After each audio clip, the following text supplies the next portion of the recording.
Hola, soy Pedro Franque, profesor de la Universidad Católica de la Facultad de Ciencias Sociales, y en esta oportunidad vamos a discutir, junto con Oscar Virarte, un gran tema que es el tema de las relaciones internacionales, cómo ha cambiado la economía internacional, la política internacional y cómo eso va a afectar al Perú, en particular a la economía peruana.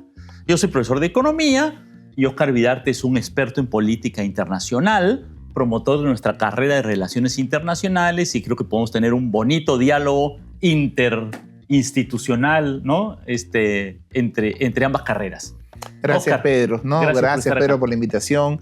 Y es un gusto estar aquí y a ver qué sale de toda esta conversación tan interesante. Tendremos 4 bloques que veremos a continuación.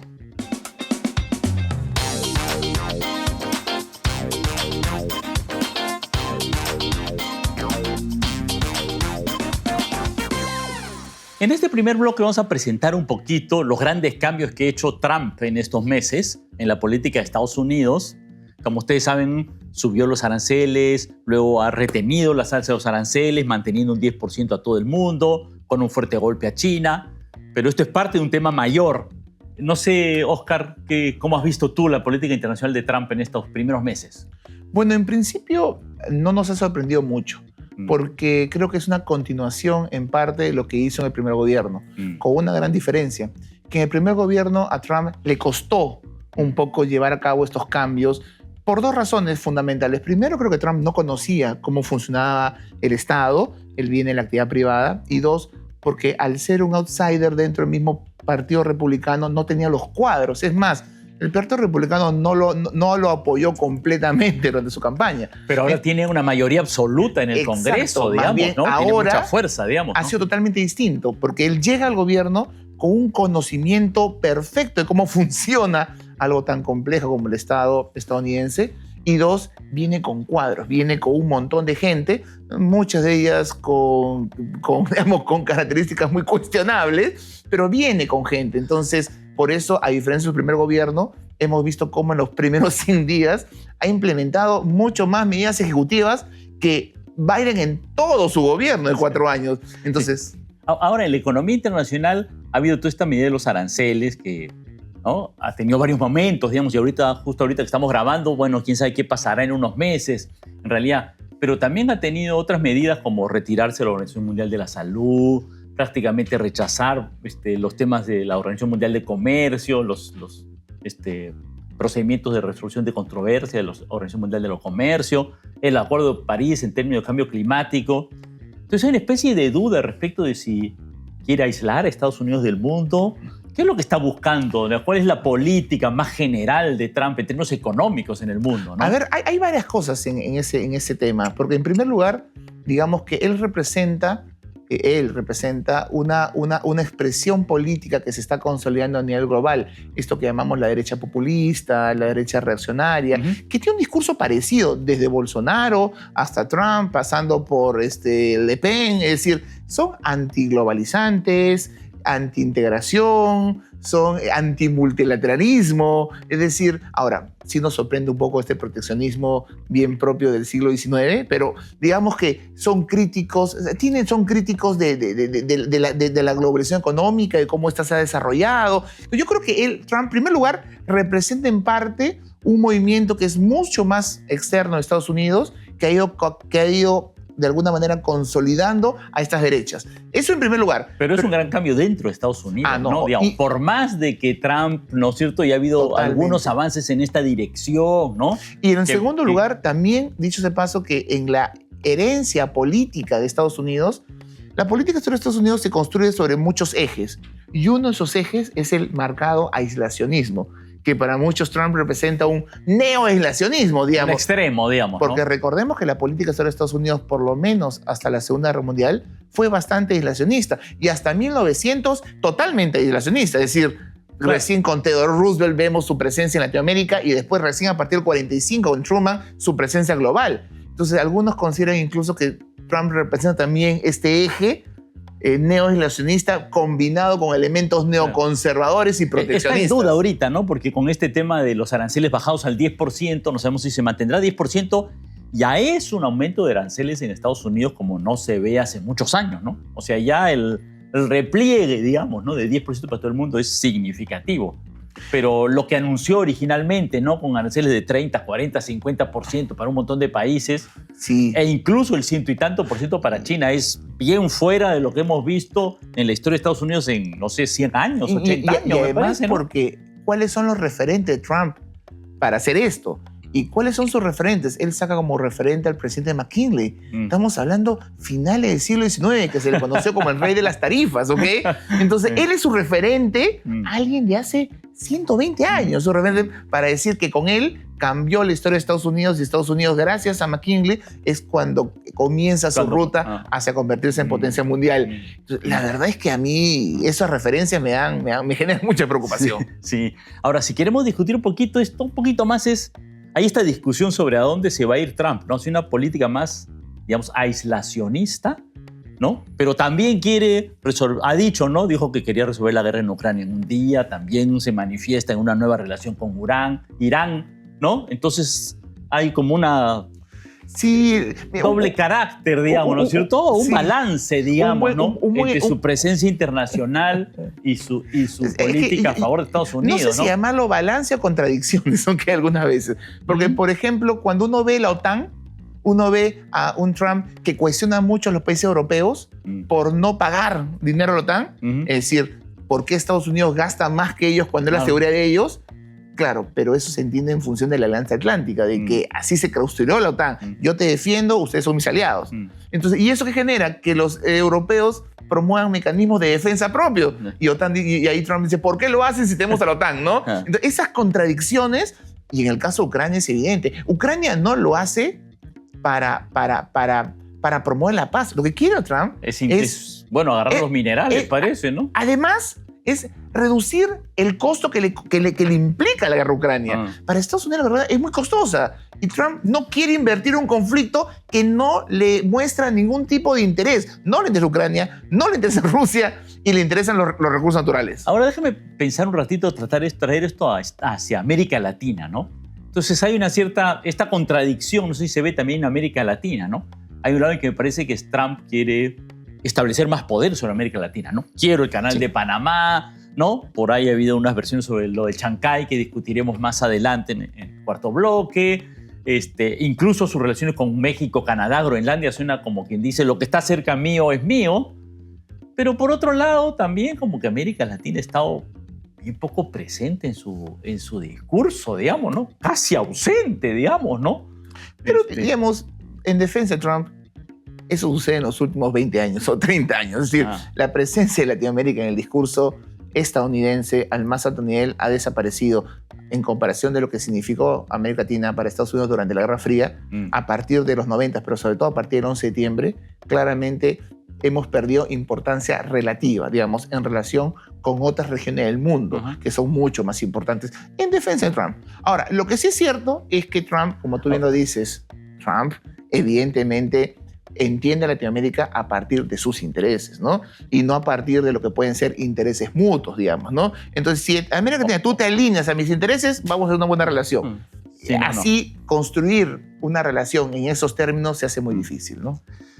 Ok, creo que con esto como podemos terminar este primer bloque de ubicar un poquito la política de Trump, porque me parece que esto que tú dijiste de que la política de Trump hacia América Latina es una continuidad de los próximos 20 años, nos pone el pie para lo que quisiéramos tratar en el segundo bloque, que es esta política de Trump es un poco nueva, pero también refleja cambios que vienen madurando en los últimos años y quizás razones estructurales, ¿no?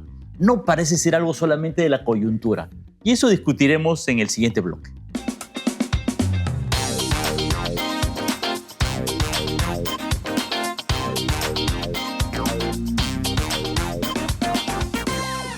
En este bloque vamos a hablar cómo la política de Trump no es tan rupturista, sino que más bien recoge avances, digamos, los cambios que parecen haber sido acumulando los últimos 10, 20 años y quizás que estuvieron sembrados desde el comienzo de esta política de, yo lo llamo hiperglobalización neoliberal, desde los 90, ¿no?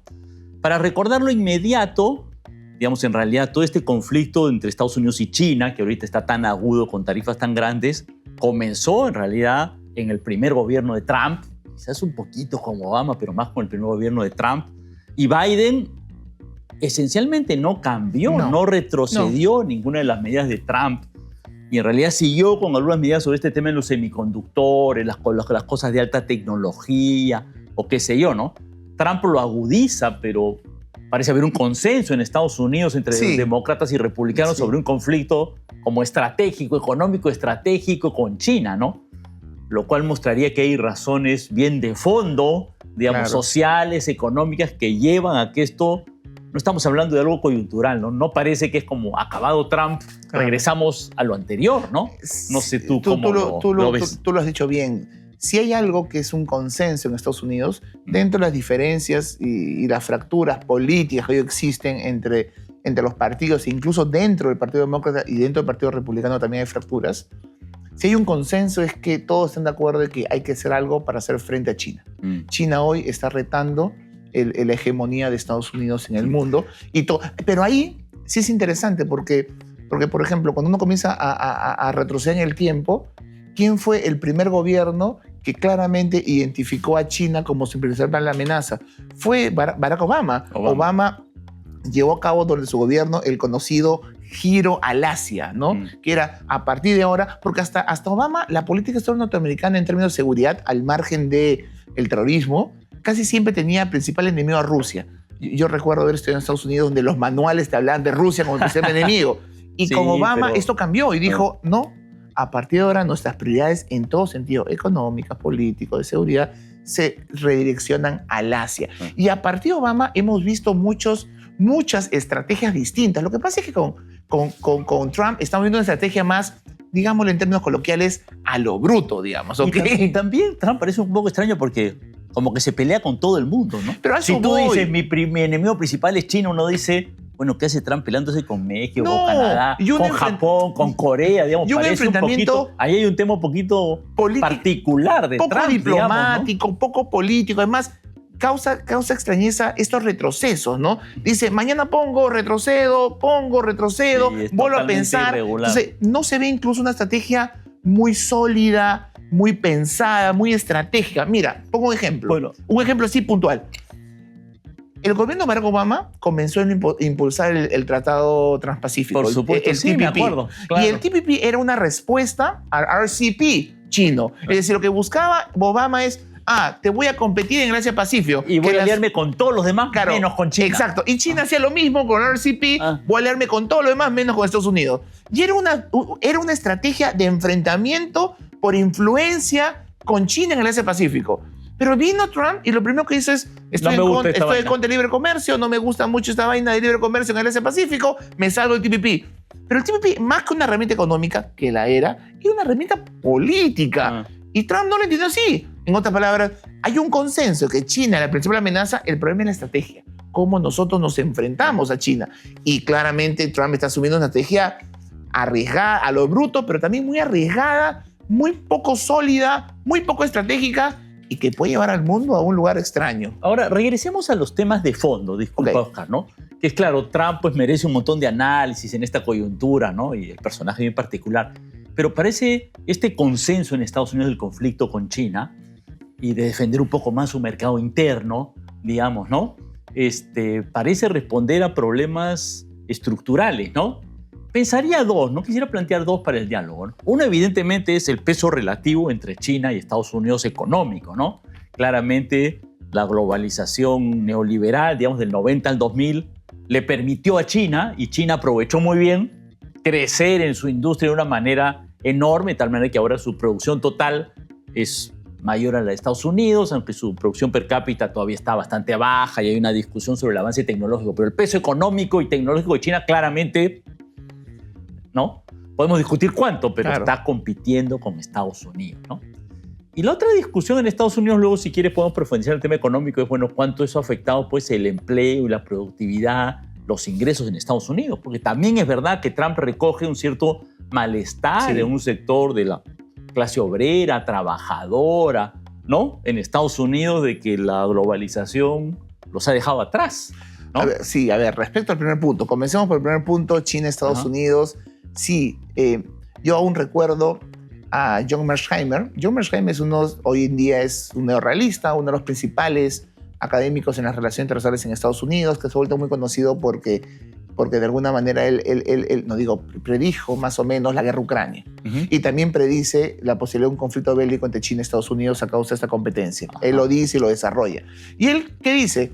Él justamente hoy se cuestiona a los liberales de los 90s y decía, ¿dónde están todos esos liberales que en los 90s promovieron la apertura económica de China, promovieron la inserción de China en la economía mundial? Estados Unidos fue un actor clave en ese camino porque los liberales pensaban que la transición económica o la liberalización económica iba a dar paso en algún momento a mayores libertades políticas, que era la transición a la democracia en China. Claro, la conexión entre mejora económica y mejora democrática, ¿no? Exacto. Entonces, y eso no necesariamente es cierto.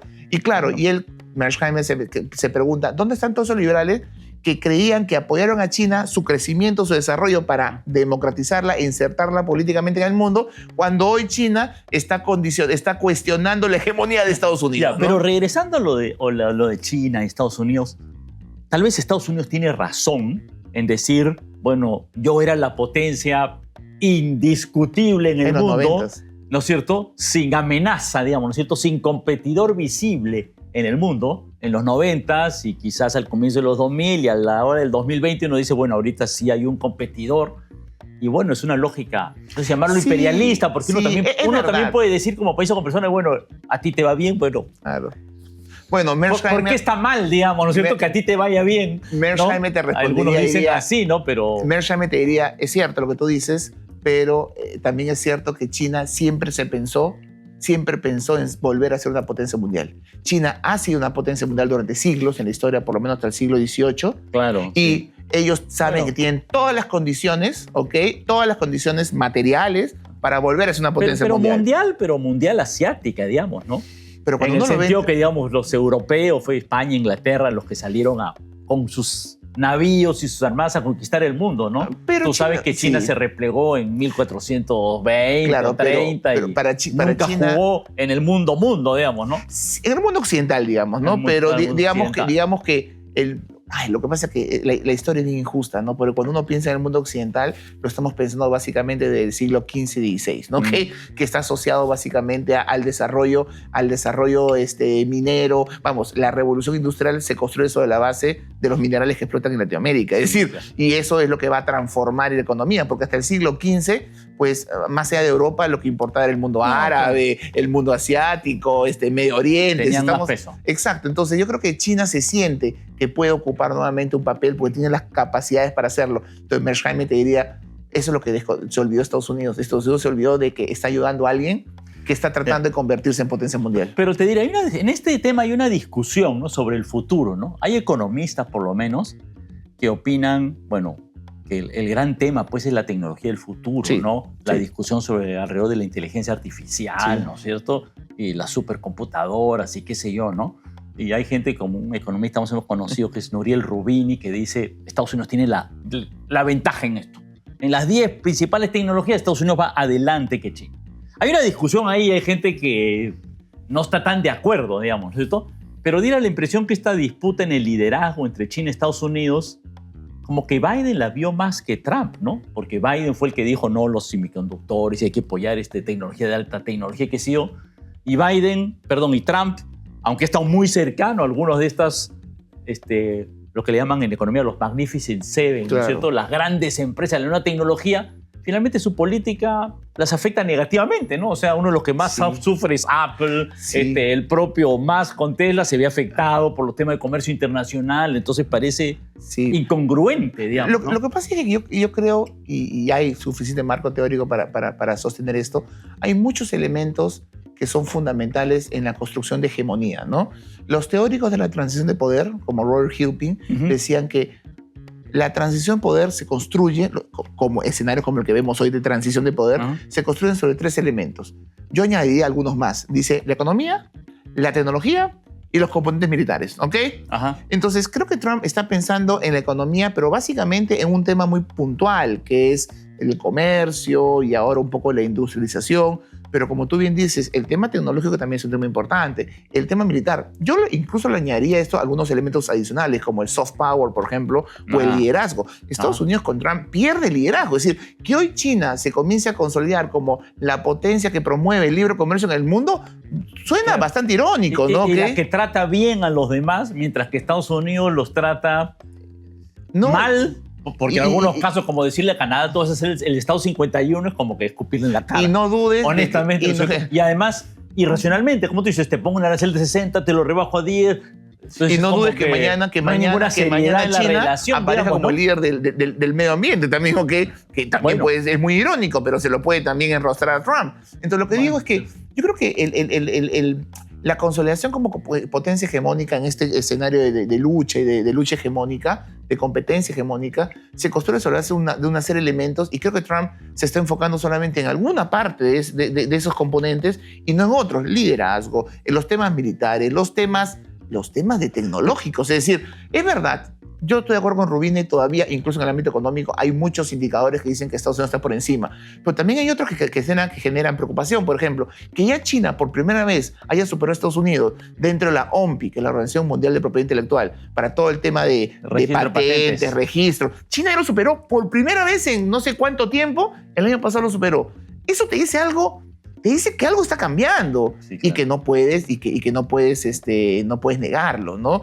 Y por eso yo siempre creo que, y siempre he creído que, y probablemente hacia eso vamos, siempre he creído que China es consciente de que todavía no está en capacidad de hacer frente a Estados Unidos. Claro, están todavía. Mientras que Estados Unidos es consciente que este es el momento de competir con China, porque puede competir con China, China trata de evitar. China es muy reactiva, trata de evitar la competencia, porque sabe que todavía hay asimetrías que no le permiten. Ahorita ha respondido con cierta fuerza, pero defensiva. Pero defensiva, reactiva, digamos, ¿no? Pero China es consciente que no puede competir de igual a igual todavía con Estados Unidos. Por eso me sorprende en gran parte un poco el escenario que estamos viendo, porque es un escenario que nos habla que nos pareciera de una competencia muy fuerte, pero que todavía no se da. Yo todavía sigo diciendo, esta competencia que estamos viendo está en pañales. O sea, lo que se viene en los próximos 5 o 10 años, si estas asimetrías se siguen reduciendo, es una competencia mucho más fuerte. Vamos a ver. Ahora, el segundo tema que me parece como estructural en Estados Unidos respecto de esto, pero que hay que pensar de la economía, sí, ¿no? Hay discusión de la economía si funciona, es que efectivamente pues en Estados Unidos hay una especie de crecimiento de la desigualdad, sí, y tal vez podríamos decir una especie de fractura social, ¿no? Sí. Entre la clase como blanca trabajadora, sí, ¿no? Sí, sí, sí. Que algún momento le han llamado el white trash, ¿no es cierto? Que son la base pues del movimiento MAGA de Trump, que son los que dicen, bueno, hace 30 años nos han ofrecido pues globalización neoliberal y nosotros no hemos mejorado. Eso fue el y la diferencia interna americano está creciendo, digamos, ¿no? Y están buscando una solución, ¿no?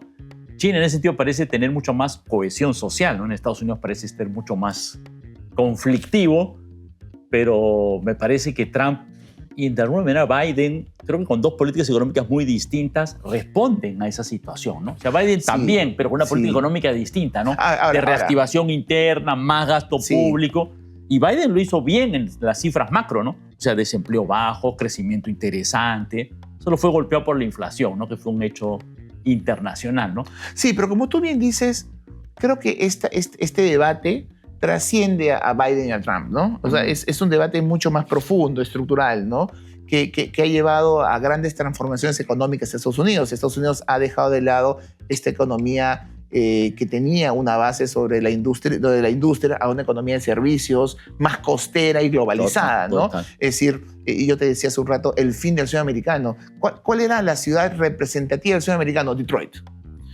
Tú ibas a Detroit a trabajar en industria automotriz. La obrera, digamos. Claro, ¿no? Pero era obrera de gran industria. Era el sueño de la clase media norteamericana, ¿no? Detroit hoy un trabajador manufacturero bien pagado, digamos. Hoy, ¿no? Detroit es una de las ciudades más peligrosas de Estados Unidos. No. Porque la actividad automotriz en Estados Unidos se ha trasladado ¿a dónde? A México y a China se ha trasladado principalmente. Entonces, claro, ahí surge justamente esta crítica a la globalización, y en ese contexto surge, pues, obviamente, el germen que permite personajes como Trump, que se nutren de esa situación, digamos, ¿ok? Sí, entonces, de ese descontento. Claro, de ese descontento. Ahora, hablando puntualmente de Biden, yo creo que Biden si bien económicamente, si vemos los indicadores, no le fue mal, digamos, económicamente no le fue mal a Biden, salvo temas como tú dices también la deuda externa, ok, hay indicadores también graves. Creo que el mayor problema de Biden fue que Biden no ha sabido hacer frente a esos problemas estructurales. Es decir, la desigualdad es cada vez más marcada. Claro, más bien yo creo que Biden no tuvo ningún discurso que reflejara este descontento. Sí, que es parte del discurso demócrata. Y la crítica de muchos economistas de Estados Unidos, diría casi el consenso, es que sus políticas no van a resolver el problema. Sí. Que esta idea de traer la industria a Estados Unidos, ¿no? Que la industria textil le rige a Estados Unidos. Hay varios estudios que muestran que eso es imposible, claro. digamos, ¿cierto? Que vuelvan a hacer muñequitas en Estados Unidos es inverosímil, claro. Digamos, ¿cierto? Y el mundo ha girado a la industria de servicios y la potencia de Estados Unidos está en la industria de servicios, no está en la manufactura. Parece ser un error estratégico. Pero bueno, creo que ahí el tema de fondo sobre los problemas de la economía norteamericana también impulsan esta idea, ¿no? Y con esto creo que terminamos este segundo bloque viendo un poco los temas más de fondo, estructurales, de mediano plazo de este conflicto económico entre Estados Unidos y China. Y pasamos a un tercer bloque.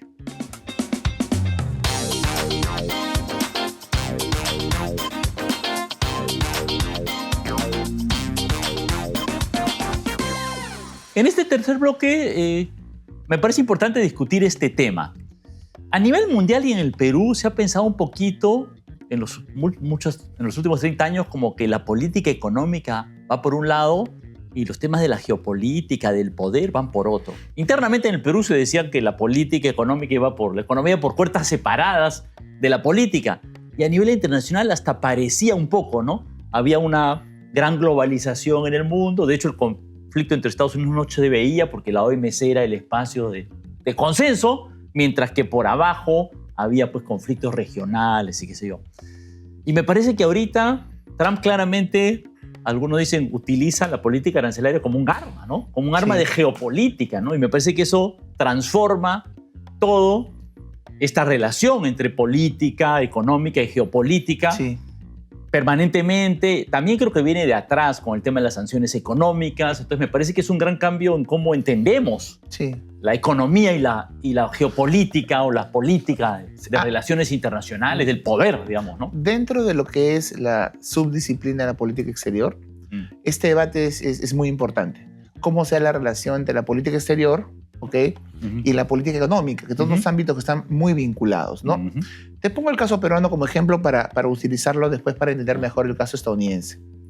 En el Perú, por ejemplo, en los últimos 30 años, salvo en el periodo de la Haya, lo que fue el diferendo con Chile, lo que ha primado como uno de los principales ejes de nuestra política exterior ha sido el tema inserción económica en el mundo, apertura económica, comercio, inversiones, el eje económico, con mucha importancia, Y eso, de alguna manera, ha llevado a que las prioridades de la política exterior giren hacia eso. De alguna otra forma, pareciera que la política exterior termina siendo una herramienta de los objetivos económicos del Estado peruano, lo cual también se ve reflejado, por ejemplo, en el papel cada vez más importante que ha tenido Mincetur en desmedro de Cancillería en espacios como TLCs, agregados comerciales, que son temas que resultan de las prioridades. Casi era la principal política exterior. Exacto, de las prioridades. En Mincetur, digamos, ¿no es cierto? Mincetur te podía tener hasta mucho más importancia cuando pensabas la inserción del Perú en el mundo que Cancillería. Entonces, digamos, eso refleja que en esta relación no hay una respuesta clara. La política exterior puede ser una herramienta de la política económica.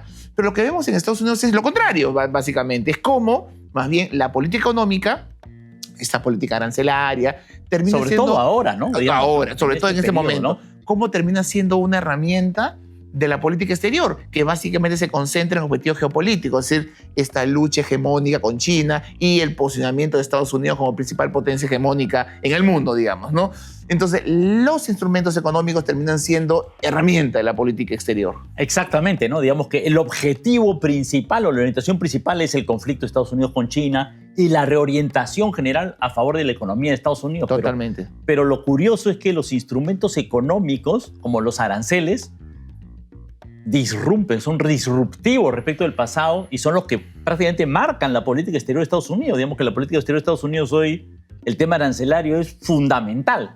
Tiene otros elementos, claro, ¿no? Sí. La conversación con Ucrania, en fin, qué sé yo, pero muchas de esas cosas también están en función económica. Incluso en el tema de Ucrania, lo que hace Estados Unidos es que quiero un convenio para explotar minerales, digamos, ¿no es cierto? O sea, lo primero que saca Estados Unidos es dame mi tajada económica y luego para ver cómo se arregla el tema más geopolítico, ¿no? Es curioso, digamos, ¿no? Yo personalmente tengo mucha preocupación cuando las potencias se comportan de esa manera. Una potencia mundial que quiere consolidar una hegemonía a nivel global, pues creo que no solamente debe pensar en sus intereses, ¿ok? Y vemos en Estados Unidos que prioriza sus intereses por encima del interés de la comunidad internacional y de otros con los cuales interactúas.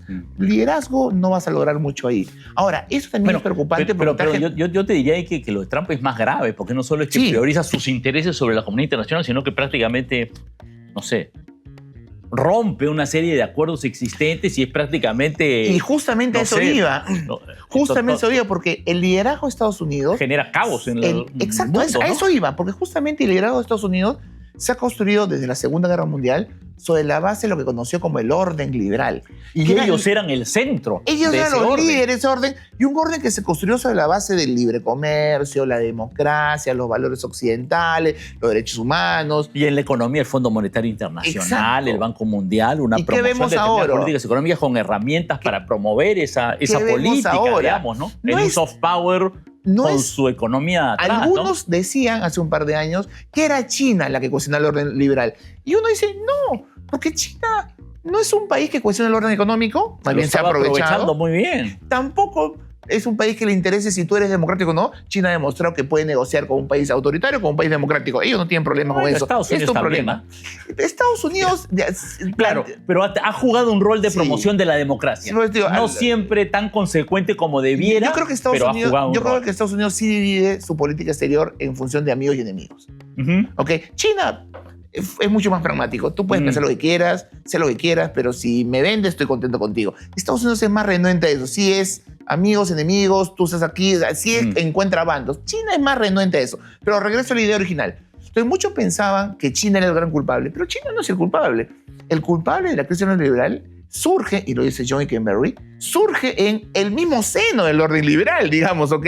Ahí surge. Es decir, John O Ikenberry sea, los decía, propios países de Estados Unidos y Europa, Exacto. que eran los líderes y los más desarrollados y las potencias económicas son las que luego comienzan a tener una fractura interna, un crecimiento de la desigualdad, un sector social que se queda atrás Y se manifiesta genera en el pues, un Brexit. descontento, El un Brexit. descontento, el Brexit, el surgimiento de la ultraderecha en Europa. Exacto. O sea, hay un Entonces, cambio social, hay un efecto social por y eso- político. Por eso, ¿no? irónicamente, sobre ellos, por ¿no? eso, irónicamente, John Ikenberry decía y se preguntaba, ¿saben cuándo comenzó la crisis del orden liberal?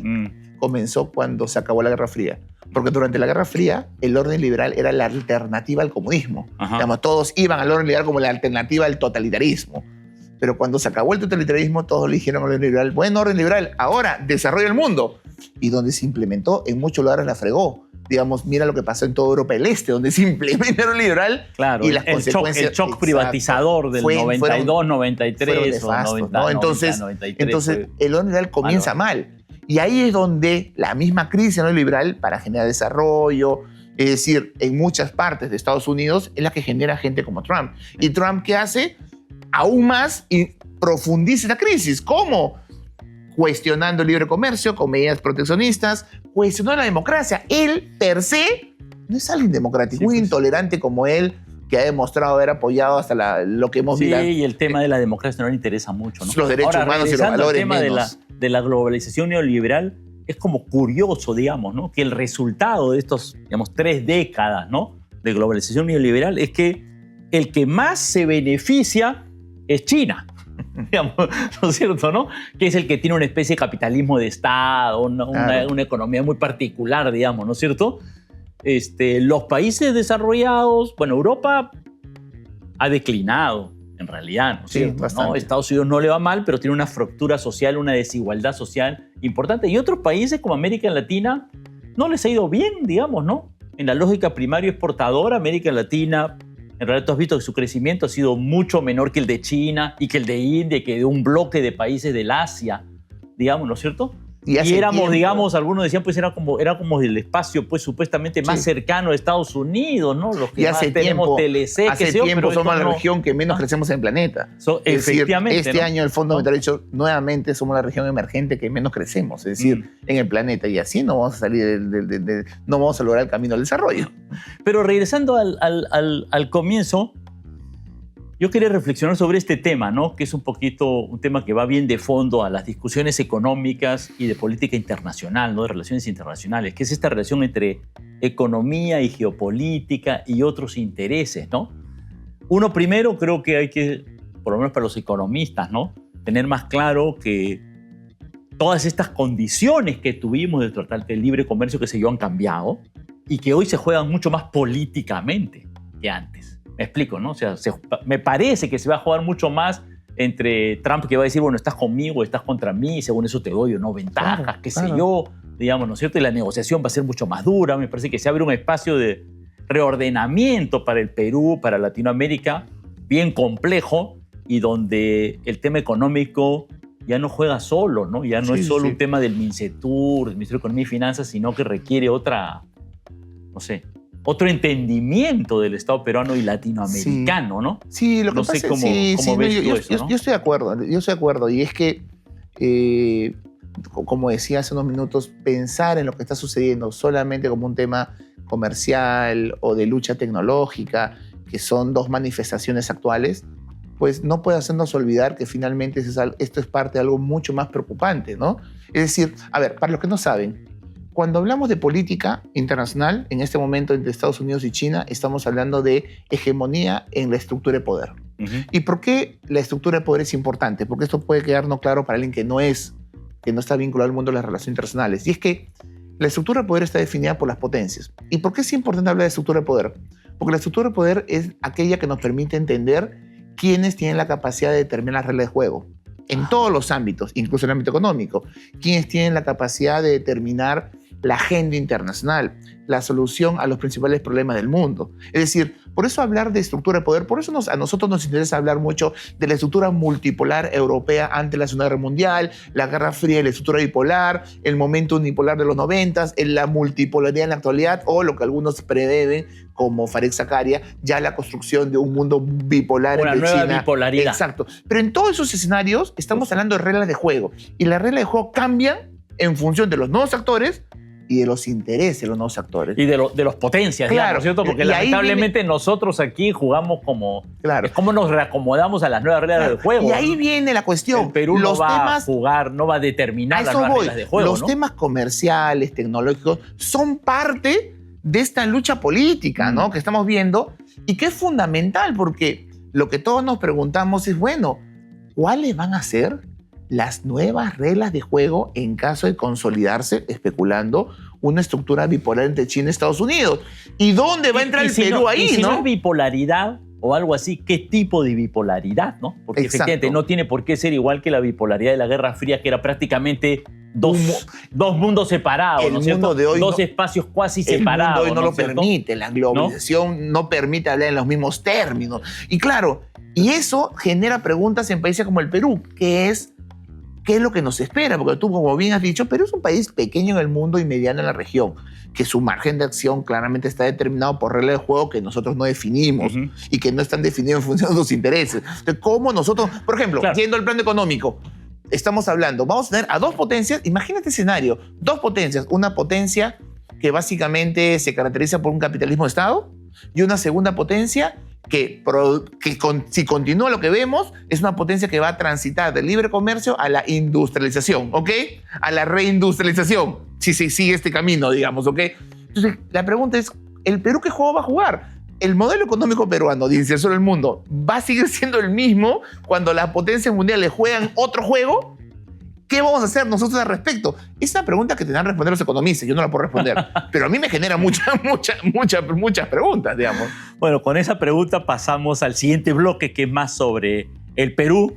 Añadiría nada más un temita a esta cuestión, que es, tal vez el futuro de Estados Unidos no es la industrialización, es este gran poder de las compañías tecnológicas. Algunos han hablado de tecnofeudalismo. Yo no estoy tan de acuerdo con el tema, pero el poder hoy real, más allá de lo que diga Trump, son estas megaempresas con la inteligencia artificial, y ahí es donde Estados Unidos tiene un gran poder tecnológico, pero que se expresa en nuestros países. Sobre eso hablaremos en el siguiente bloque.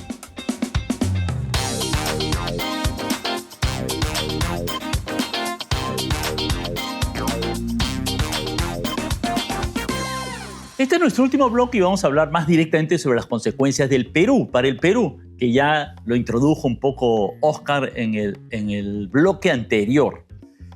Y desde luego, bueno, el primer tema que uno cabe hablar sobre esto, económico, es el tema de los aranceles, ¿no? Ahorita finalmente estamos con un arancel de 10%, eso parece haber afectado ligeramente, en realidad un poquito, un sector de exportaciones no tradicionales, pero no parece ser grave, ¿no? Hay algunos sectores específicos afectados. Y en algún momento se pensó incluso que podía haber oportunidades cuando estaban poniendo aranceles de 50% a Bangladesh o Vietnam. Bueno, uno decía, bueno, la textilería peruana podría avanzar, pero bueno, este es un gran terreno de incertidumbre. Pero nos plantea pues un tema de, no sé si de renegociación o replanteamiento con Estados Unidos, porque teníamos un tratado de libre comercio y claramente Estados Unidos lo ha, digamos, desconocido, ¿no? Sí. Podemos hacer como que continúa con las nuevas reglas impuestas por Estados Unidos, pero en fin, creo que estamos bastante con mucha incertidumbre en este terreno, con mucha dificultad también de definir una política nacional, ¿no? No solamente desconoce el Tratado de Libre Comercio, ¿no? Sino que además creo que termina siendo injusto porque se justifica sobre la base de que nosotros tenemos también mecanismos que no ayudan.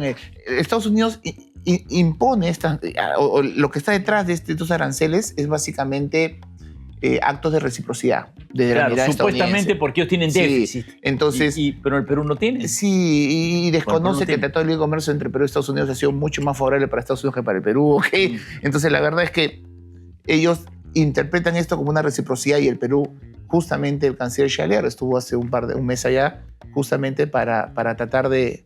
ha pedido una aclaración. Está tratando de decir al gobierno estadounidense que eso no es tan cierto, que no es que nosotros les implementemos barreras al comercio, a los productos estadounidenses, que el Tratado de Libre Comercio, hay un 2%, digamos, todavía de bienes afectos, ¿ok?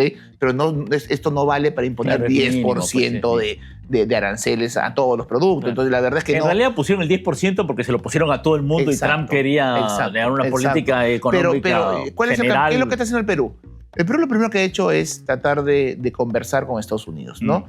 Y aclarar. Bueno, ese camino lo han seguido más de 100 países en el mundo que están haciendo lo mismo, ¿no? Y que es justamente lo que motivó... Y nosotros somos como los últimos en la cola del oído de Trump, digamos, ¿no es cierto? Bueno, comerciales. No sé si los últimos, pero no estamos adelante. Ojo, pero hay que recordar que el Perú es el 0.3 del comercio de Estados Unidos en el mundo. Es decir, y eso nos dice mucho acerca de la importancia también del Perú para Estados Unidos, ¿no?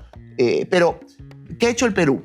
El Perú lo que ha hecho, que es lo mismo que han hecho más de 100 países en el mundo, ha recurrido a un proceso de aclaración. Le ha pedido a Estados Unidos una aclaración porque Perú quiere demostrarle que no es tan cierto, que el Perú le imponga barreras al comercio de Estados Unidos, que el TLC todavía es efectivo en un 98% de los productos, falta un 2%.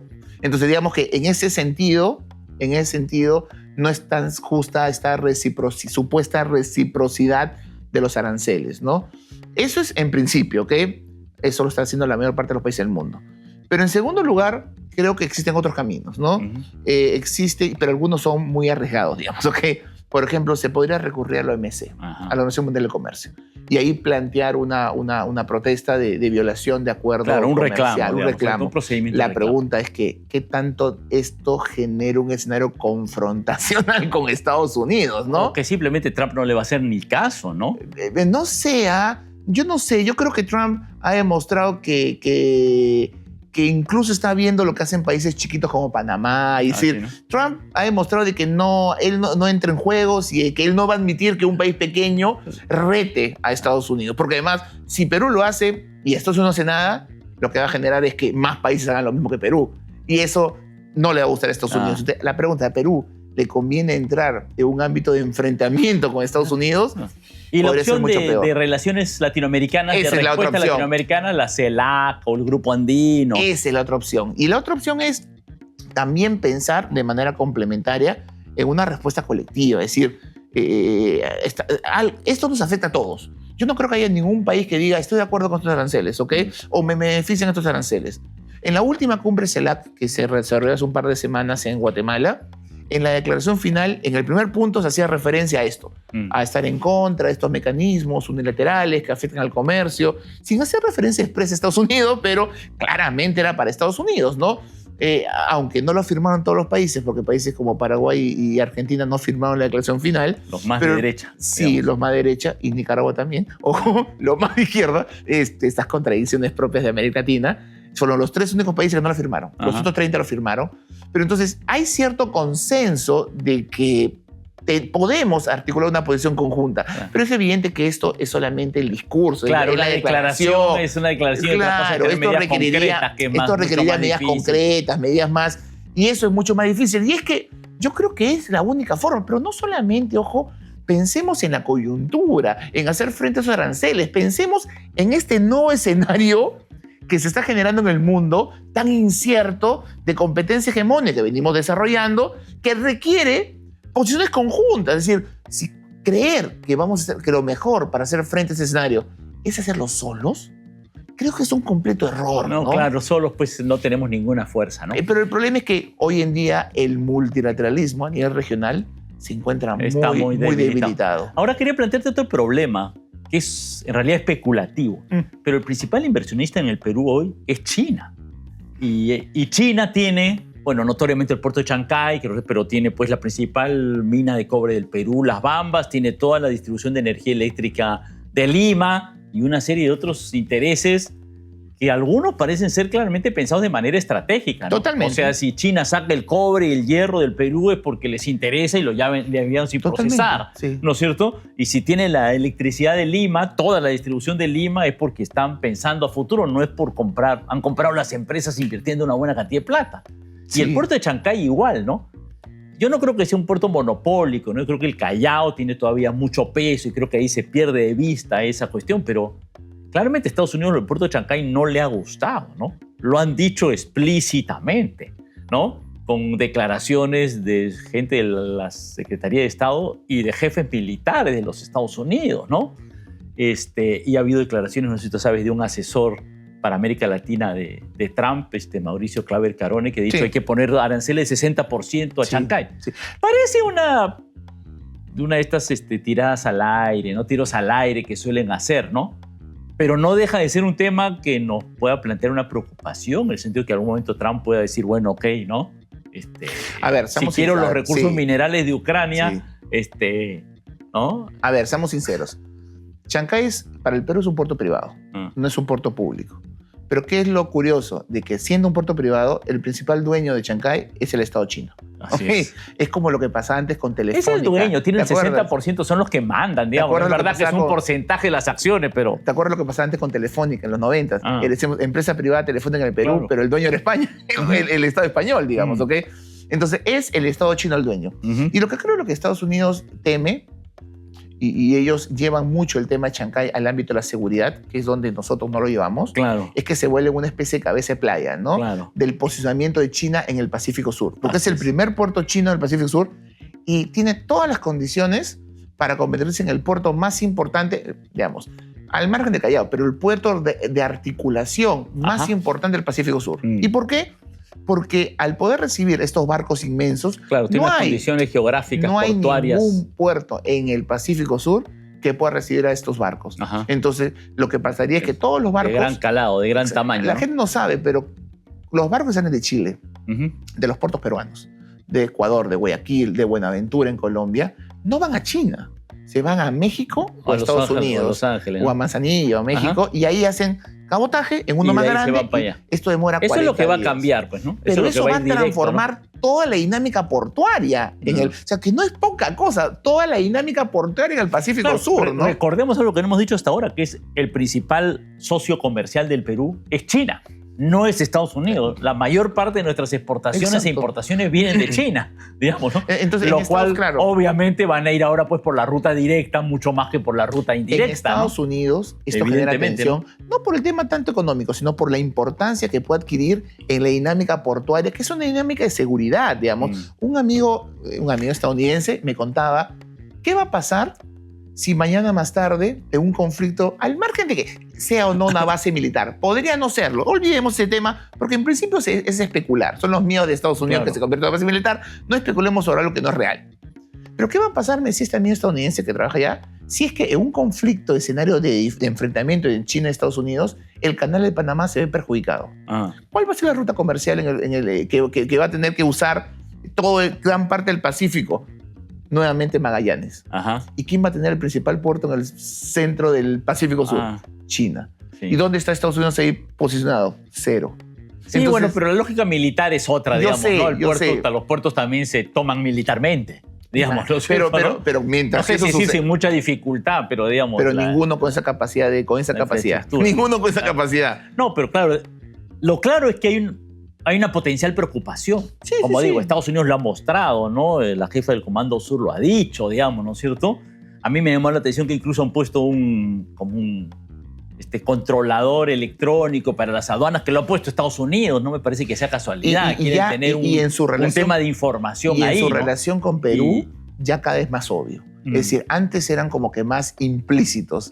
Por ejemplo, yo recuerdo cuando vino Blinken al Perú para la cumbre de la OEA durante el gobierno de Castillo, si te acuerdas, lo entrevistó Canal N. ¿Y dónde fue la entrevista de Canal N? Con Jaime Chincha. ¿Dónde fue la entrevista? Fue en el puerto en la caleta de Chorrillos. Claramente porque el tema era la presencia pesquera china. Entonces, había un doble sentido ahí en decir, estamos acá defendiendo la soberanía del Perú sobre el Mar de Grau frente a la explotación china, ¿no? Por ejemplo. Pero terminamos con que es un gran tema, ¿no? Pero con mucha incertidumbre, ¿no? El Perú hasta ahora ha tenido grandes relaciones comerciales y económicas con Estados Unidos y con China, mientras estos dos, digamos, se llevaban bien, luego han tenido un pequeño conflicto, pero hasta ahora ese conflicto no nos ha rebotado en el Perú, ¿no? Puede ser que no pase nada, ¿no? O puede ser que en algunos años este tema termine siendo un problema para el Perú, ¿no? Es todavía una probabilidad. Sí, es difícil. Podríamos entrar al ámbito de la especulación, pero lo cierto es que el mundo está cambiando. Lo cierto es que al parecer estamos cada vez más cerca de una dinámica más bipolar que de otra naturaleza, que esto va a reformular el juego, y el problema es Perú cómo se va a insertar ahí, ¿no? Económicamente. Política, claro. ¿Cómo no? Y probablemente lo económico y lo político van a ir de la mano. Es que el gran temor que existe, ya esa separación tal vez ya no va a ser tan posible. El gran temor que existe en este escenario es que mañana más tarde suceda lo que ya dijo Trump. Trump en una entrevista hace una semana en Fox News dijo, hablando sobre Panamá, dijo: los países de Latinoamérica van a tener que decidir entre China y Estados Unidos. Así, y esta pregunta yo la esperaba en 10 años, no ahorita.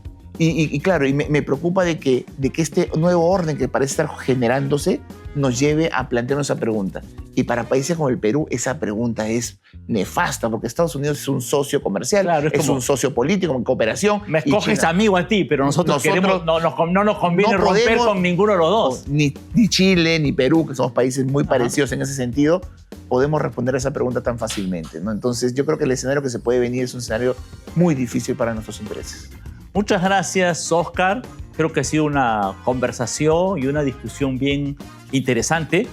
Es un tema que tiene muchas aristas novedosas y una buena dosis de incertidumbre, ¿no? De preguntas abiertas, pero que creo que es indispensable que en nuestras aulas y en el país sea un tema que vamos a tener que estar siguiendo y discutiendo con el mayor conocimiento posible en los próximos meses y años, seguramente.